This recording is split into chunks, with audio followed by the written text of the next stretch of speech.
Bonjour et bienvenue dans ma chaîne Mon Testament. C'est l'histoire de mon mariage que je dédie à tous les naïfs. Tout ce travail que j'ai fait, livres et vidéos, c'est pour sauver les naïfs.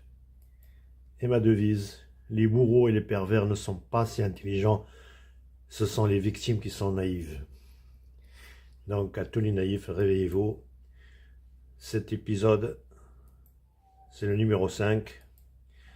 Dans le premier, j'ai présenté mon livre. Dans le 2, j'ai raconté comment mon problème a commencé. Dans la 3, comment j'ai fait pour découvrir la vérité. Et le 4, comment j'ai tenté à réparer, à trouver une réconciliation. Ne faites pas ces fautes-là. Autant entre conjoints, il faut pardonner les fautes, mais les erreurs, c'est-à-dire quelque chose de structurel, de profond, de pensée, etc., il n'y a rien à pardonner. Pardon. Faites vos valises. Et dans cette vidéo, la 5, ce que j'appelle le cauchemar de mon mariage, on va le situer dans le résumé en 3 pages, le résumé du cauchemar. Le début, la vérité, la réconciliation, et là, j'en suis là, au ce que j'appelle le cauchemar. Donc, quand j'ai compris, il n'y a rien à réparer, j'ai convenu avec la mère de mes enfants d'un divorce amiable, on a fait un écrit, etc., après rendez-vous avec le notaire, etc. Le jour J, et la mère de mes enfants refuse, en me déclarant, avec un ton détaché, en rigolant, je n'ai pas encore fini avec toi. Comme d'hab, j'ai rien compris, mais je ne vais pas tarder à le faire. C'est là que j'ai compris tout ce qu'elle a fait. Elle a tout préparé depuis belle lurette et continue encore dans cette perspective. J'ai eu droit à la totale. Qu'est-ce qu'une femme, de quoi une femme peut accuser un homme? De violence, d'inceste, d'adultère. J'ai eu le droit à tout, moi, plus l'empoisonnement. C'est ce que j'expose dans les pages 18 à 24.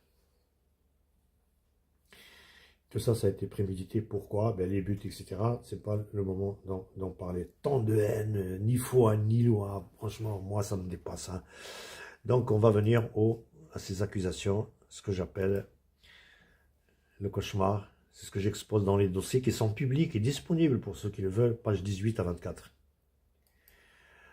Alors, pour l'empoisonnement, donc, je vais à l'essentiel. J'ai trop d'impressions, trop de feedback, etc. Et là, la mère me demande d'aller faire les commissions, qu'elle a besoin de viande. Et là, je fais un appel à certains bouchers. Peut-être qu'ils vont m'entendre. Le monde est petit, en fait. Hein. 3 bouchers, ben, le boulevard National, le boucher de la rue perpendiculaire à boulevard National, je ne me rappelle pas du nom. Je crois que c'est Désiré Claré, quelque chose comme ça. Et le boucher de marché aux puces. C'est le même scénario. La mère me choisit des adversaires bien sélectionnés. Ben, le boucher ici, pourquoi? Parce que, bon, c'est pour leur couteau. Hein. Pourquoi tout ça, vous allez me dire? Eh ben, c'est très simple, en fait. Hein. Moi, j'ai un casier judiciaire vierge. Et elle va m'accuser, me préparer l'accusation de violence, mais il fallait qu'il y ait certains événements avec des bouchers, dans un supermarché à l'abondance, où il est parti voler, et elle m'a appelé comme quoi il était agressé.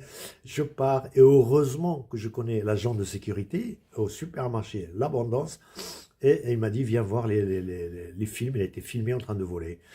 Ben, tout ça, donc tout est préparé, tout est prémédité. Bref, donc on va acheter la viande et elle voulait des côtelettes d'agneau. Pourquoi? Parce que ben, ma recette préférée, moi, c'est la papillote aux côtelettes d'agneau avec le thym.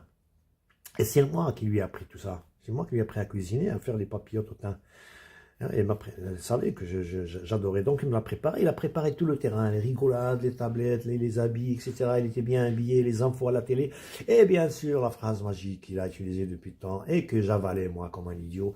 Mange, les enfants ont déjà mangé. Je rentre à la maison, tout le monde a déjà mangé. Donc elle me pose tout seul. Bien sûr, parce que bon, c'est un plat réservé. À la dinde, voilà. Donc, bref, un certain temps après, bon, des douleurs abdominales, intestin éclaté, urgence hôpital, opération chirurgicale. Et le plus drôle dans tout ça, c'est... je suis bête, en fait. Je suis à la limite de la débilité. Hein. À la sortie de l'hôpital, il fallait un accompagnateur adulte. Ben, la mère de mes enfants n'était pas là. C'est mes 2 filles qui m'ont fait sortir. Il y en a au moins une qui nie. J'ai l'attestation de sortie disponible avec les 2 signatures. Au réveil de l'anesthésie, je vous promets que je me suis rhabillé. J'ai refusé que j'étais tout nu. Hein. J'ai refusé que l'infirmière me rhabille. Je me suis rhabillé tout seul, en vacillant, par terre. C'est quoi ce... Le conjoint que vous ne trouvez pas dans des circonstances, en plus c'est elle qui me l'a fait, ben, supposons qu'il ne me l'a pas fait, dans des circonstances comme ça, un conjoint qui n'est pas à côté de l'autre, c'est pas la peine. Hein. Bref, après on m'accuse que je mange tout seul et que mes enfants viennent manger les restes, etc. C'est une accusation aussi dans la foulée. Vous en répondrez devant Dieu. Et l'accusation d'inceste, bon, j'ai une fille un petit peu très spéciale, elle a commencé à appartenir à des bandes au collège, dès le collège, hein.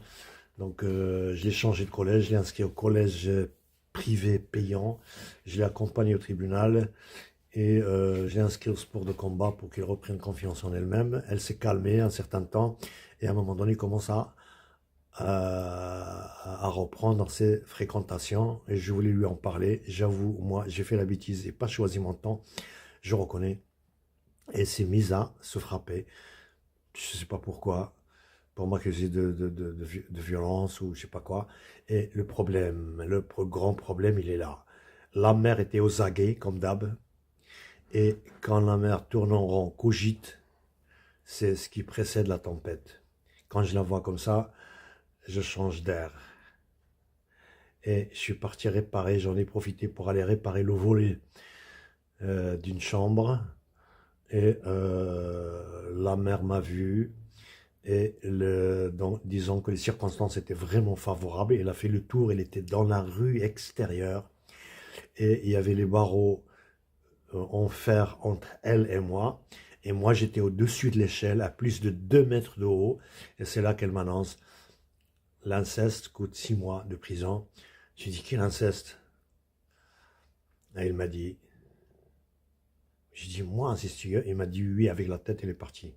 Moi, sur l'échelle, à plus de 2 mètres, j'ai failli, j'ai pensé, j'avais le vertige, j'ai pensé au suicide.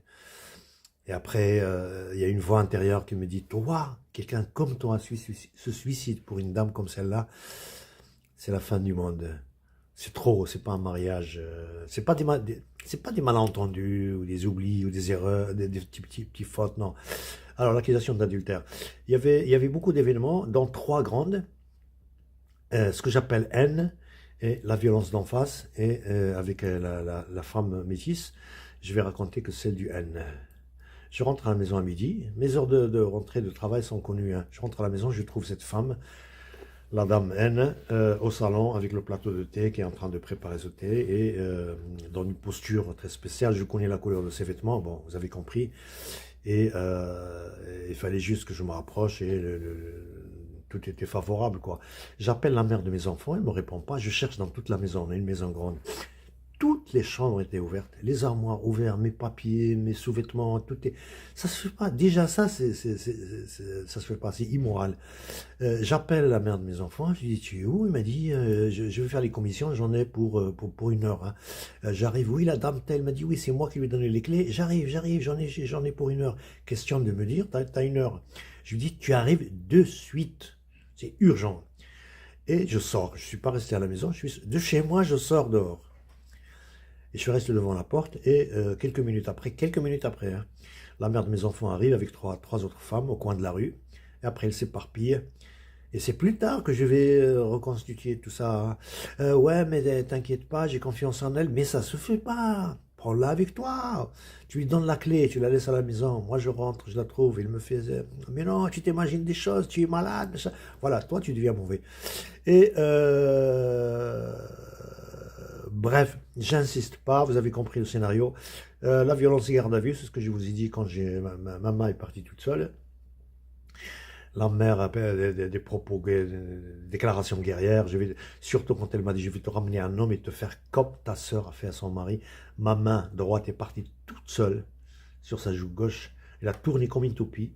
Et au retour, à 360 degrés, elle bavait. Je vous jure qu'elle bavait, la bave blanche, là, des drogués. Et quand j'ai vu ça, je me suis réveillé, j'ai dit, c'est quoi ça? Et je suis parti dans la chambre du fond. Je me suis enfermé dans la chambre, elle a cassé la porte pour rentrer chez moi. Je vous jure, j'avais pas de couteau. Je suis pas parti chercher un couteau. Il y avait un couteau juste à proximité et je la voyais rouge. Je l'ai pris par la gorge. Je l'ai ramené dans la baignoire, je sais pas pourquoi. C'était parti. Heureusement, quand ma fille est arrivée, c'était la douche froide. Je me suis réveillé. C'est comme une sorte d'hypnose. Police, garde à vue, enquête et libération. J'ai un dossier vierge, moi, j'ai pas d'antécédent, hein. Il y avait deux anecdotes. Vous connaissez l'histoire du prophète Joseph avec Zolira? Qu'est-ce qui a sauvé le prophète Joseph? Parce que les vêtements de Joseph étaient déchirés dans le dos. Ça veut dire qu'il était en posture de fuite. Et que c'est la dame qui l'a pris par ses vêtements. C'est ce qu'il a innocenté. Eh ben moi, c'est pareil. La mère de mes enfants est venue changer la poignée de la porte. La poignée cassée qui était de son côté, il l'a mis de mon côté.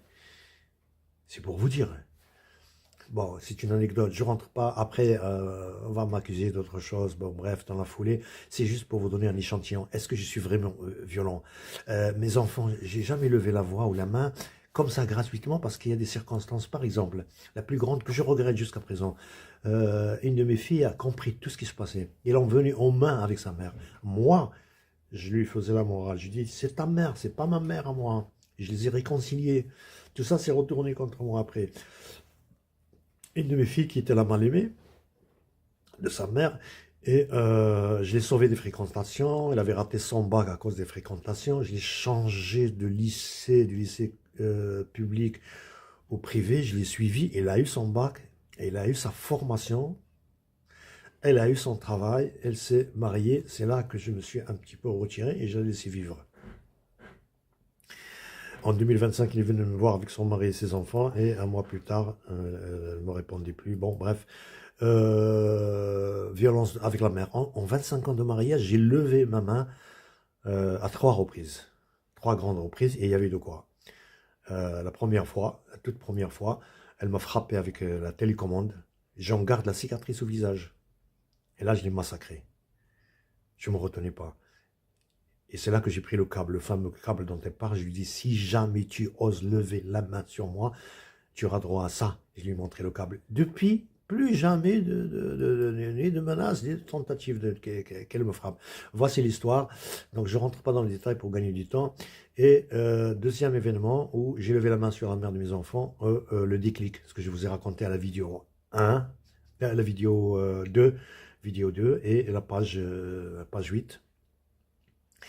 Et la violence de la garde à vue que je vous ai raconté. Voilà les trois grands événements. Et il y avait de quoi. Hein. D'après vous, je suis violent, je rentre à la maison, je trouve la mère, mais je ne sais pas comment il a fait. Il a dû me droguer pour un somnifère pour récupérer les clés, pour aller dans mon entreprise et ouvrir la porte et se servir. C'est là qu'elle a récupéré les enregistrements. Et il y avait une de mes filles présente. Elle m'a dit, ouais, moi, j'ai rien fait. Moi, je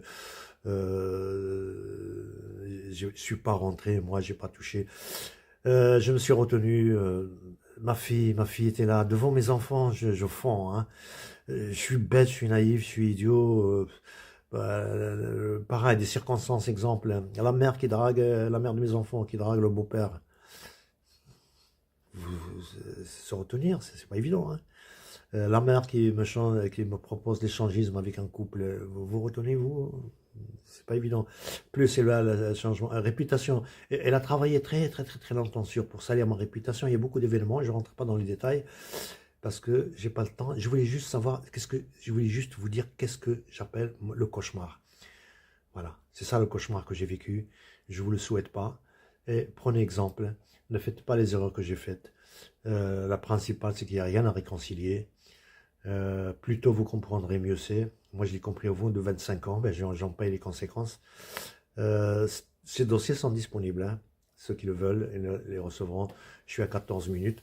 Je crois que j'ai dit l'essentiel. Et à la prochaine.